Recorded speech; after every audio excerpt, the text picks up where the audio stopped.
আসসালামু আলাইকুম, আমি তানভীর।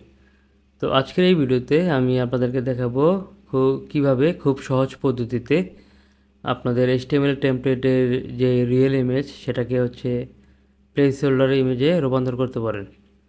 তো আমরা জানি যে থিম ফরেস্টে আপলোড করতে হলে আমাদের রিয়েল ইমেজের জায়গায় প্লেস হোল্ডার ইমেজ তৈরি করতে হয়। তো ধরি আপনারা একটি টেমপ্লেট ডিজাইন করছেন যেটার মধ্যে সব রিয়েল ইমেজ ইউজ করা হয়েছে। তো এইভাবে সরাসরি রিয়েল ইমেজ দিলে থিম ফরেস্ট এটা অ্যাপ করে না, এটা থিম ফরেস্টের রুলস। তো আমরা একটি ওয়েবসাইট ইউজ করব প্লেস হোল্ডার তৈরি করার জন্য।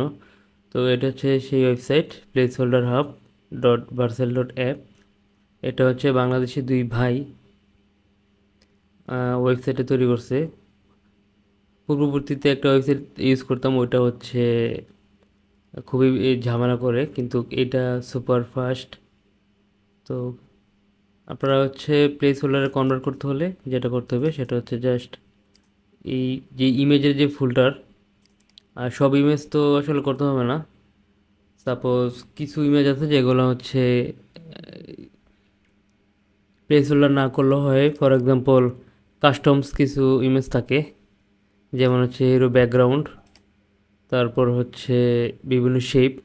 এগুলো প্লেস হোল্ডার ইমেজ তৈরি করতে হয় না। তো আমি যেটা করব সেটা এই কাস্টম ফেভি আইকন, এই দুইটা করতে হবে না। বাকি যে ইমেজগুলো আছে ব্লগ বা অ্যাবাউট বা প্রজেক্টের, এগুলো কনভার্ট করতে হবে। তো আমি যেটা করব সেটা জাস্ট টান লাইনে ছেড়ে দিব। তো দেখেন কত ফাস্ট অলরেডি প্লেস হোল্ডার তৈরি হয়ে গেছে ইমেজগুলোর মাধ্যমে। আই মিন, যে ইমেজগুলোর যত সাইজ, সেই সাইজ অনুযায়ী অলরেডি তৈরি হয়ে গেছে। আমি যেটা করে ডাউনলোড করব।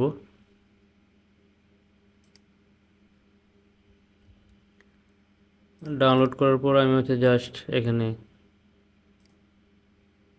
রিপ্লেস করে দেব। ফর এক্সাম্পল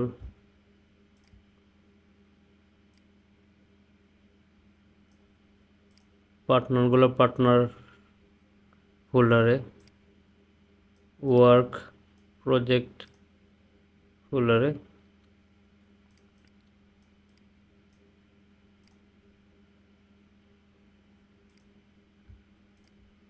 ব্লগের ইমেজ ব্লগ ফোল্ডার,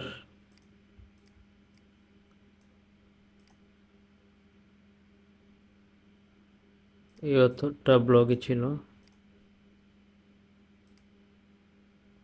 আর এই অথরগুলো testimonial section.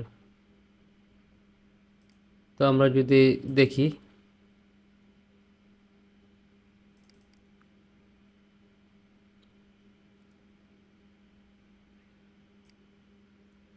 Already place holder image হয়ে গেছে।